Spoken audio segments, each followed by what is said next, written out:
I'm Christine Persichetti. Colorful graffiti murals have popped up all over New York City, but recently one talented street artist took his work indoors to a Catholic school in the Diocese of Brooklyn. The scene inside the front entrance of St. Mel's focuses on STEM, school, and faith. Currents News' Jessica Easthope tells us more about the wall that has it all. It's only the first full week of school. But for Harley Leo, walking into this every day is not getting old.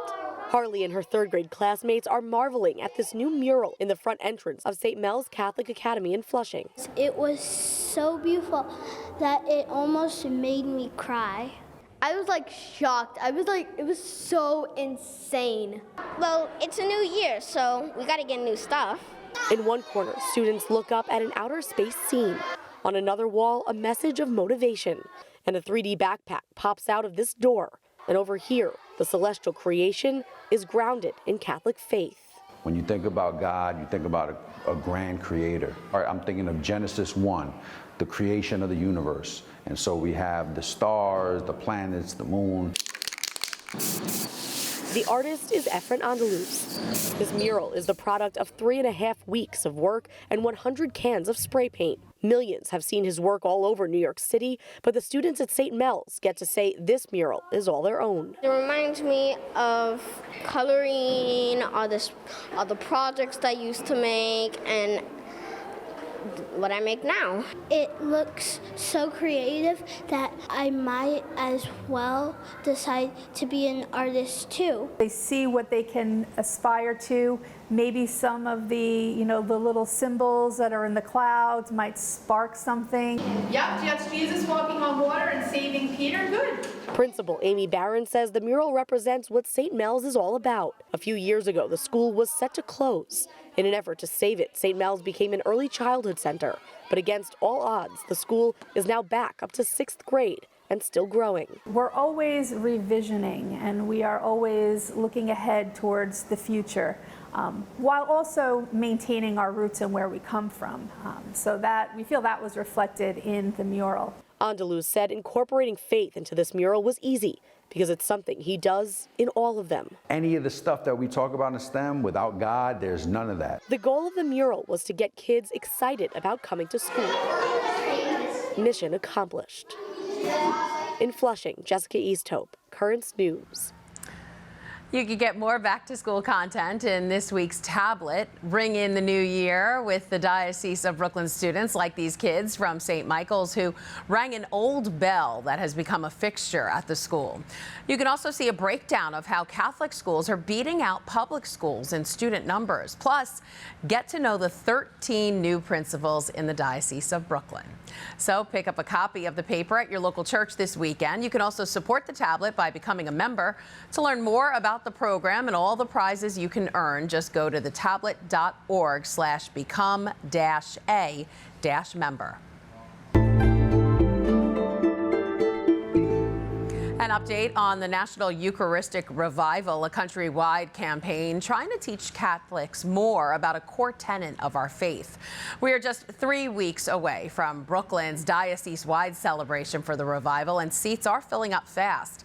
According to new numbers, more than 3,000 people are registered for the Coney Island event. It'll happen at Maimonides Park on October 7th, where those faithful will experience a day centered around the body of Christ, taking part in family catechesis, a Eucharistic procession, and a Mass.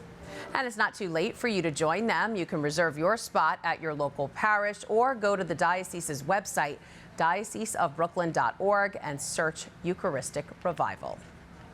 Now to Morocco, where rescuers are searching for survivors of a powerful earthquake that leveled entire villages.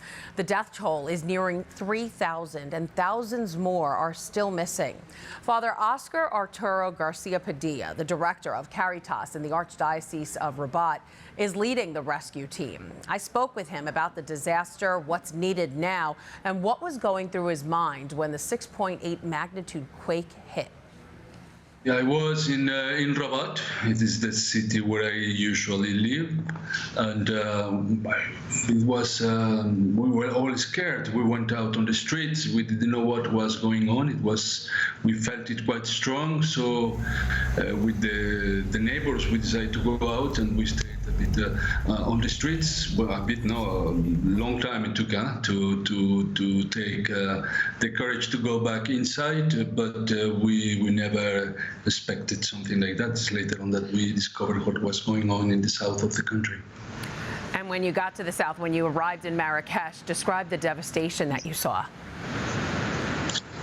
Well, in Marrakesh, as such, in the city, yes, the devastation is not as strong as in other areas. It is true that the Medina, the old city, has been damaged, and there are buildings that they are fragile, fractured.